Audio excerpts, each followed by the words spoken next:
આજરોજ દાહોદ શહેર કોંગ્રેસ પ્રમુખ આસિફ સૈયદની આગેવાનીમાં દાહોદના સ્ટેશન રોડ પર આવેલા પેટ્રોલ પંપની પાસે વાસ્કોડિયા સમાજની બહાર ખુલ્લી જગ્યામાં મેળા લગાવવા માટે ત્યાંના પંથારાવાળાઓને જબરદસ્તી નગરપાલિકાના અધિકારીઓ ધાકધમકી આપીને ખાલી કરાવવામાં આવ્યા તેમજ જલ્દી ત્યાંથી ખસી જવા ધાકધમકી આપવા લાગ્યા અને આમ નગરપાલિકા પૈસા ખાઈને આ જગ્યા આપે છે તેવું જનતા મળતા ત્યાંના પથારાવાળાઓ શ્રી કલેક્ટર સાહેબને આવેદન આપવા પહોંચ્યા અને સાહેબને આનો જલ્દી નિકાલ કરવા વિનંતી કરવામાં આવી છે।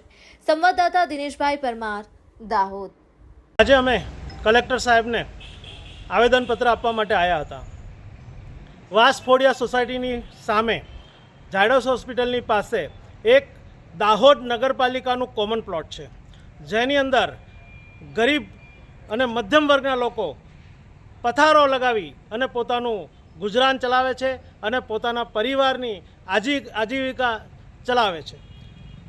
આજ રોજ અચાનક નગરપાલિકા અને નગરપાલિકાના પ્રમુખ ત્યાં આવ્યા અને ત્યાં આવીને એમને તુખલગી એવો હુકમ કર્યો મૌખિક કે હમણાં ને હમણાં આ જગ્યા તમે ખાલી કરો। હાલ આગળ રક્ષાબંધન આવી રહી છે। આ પથારાવાળા મહિનાનું ભાડું ભરે છે અને સ્ક્વેર ફીટના હિસાબે ભાડું ભરે છે અને 365 દિવસ ભરે છે।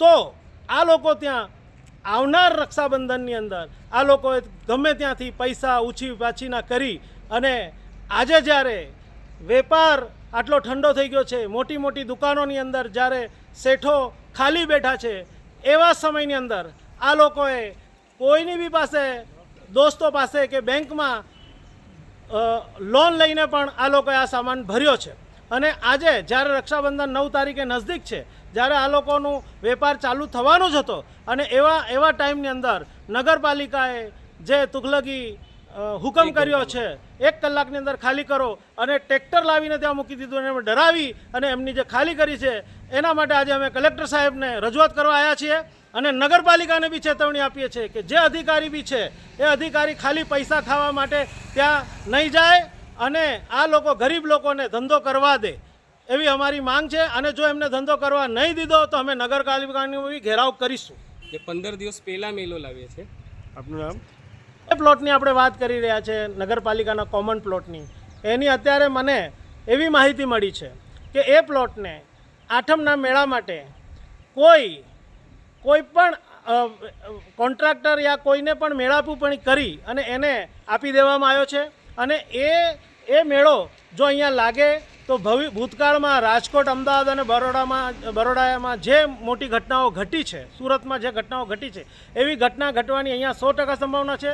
ત્યાં લાઇટના વાયરો અને જે તારો છે એ છૂટા પડેલા છે, ત્યાં ટ્રાફિકની પણ ફૂલ સમસ્યા છે। તો આ મેળો અમારી એટલી માંગ છે કે આ મેળો બીજા સ્થળે ખસેડે અને આ ગરીબ લોકોને ધંધો અહીંયા કરવા દે। દીવ મિરર ન્યૂઝ આખા ગુજરાતમાં ફેલાયેલી એક એવી ન્યૂઝ ચેનલ કે જે ખૂણેથી લોકોને મનની વાત, અલગ અલગ પ્રકારના સમાચારો દર્શકો સુધી પહોંચાડતા હોય છે। એટલે આ દીવ મિરર ન્યૂઝ ચેનલને હું ખૂબ ખૂબ અભિનંદન આપું છું, ખૂબ ખૂબ શુભેચ્છાઓ પાઠવું છું અને આપ સૌને કહું છું કે આ ચેનલને તમે લોકો સબસ્ક્રાઈબ કરો અને શેર કરો। આપણા ગુજરાતને અને આપણી ગુજરાતી ભાષાને આગળ વધારો। જય જય ગરવી ગુજરાત।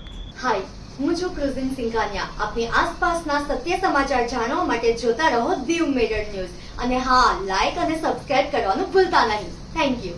હેલો, નમસ્કાર, જય શ્રી કૃષ્ણ। હું છું તમારો પ્રિય ખજૂરભાઈ। તમામ ગુજરાતીઓને કહીશ કે સરસ મજાનું ન્યૂઝ એવું કે દીવ મિરર ન્યૂઝને જોતા રહેજો। જય માતાજી, જય શ્રી કૃષ્ણ।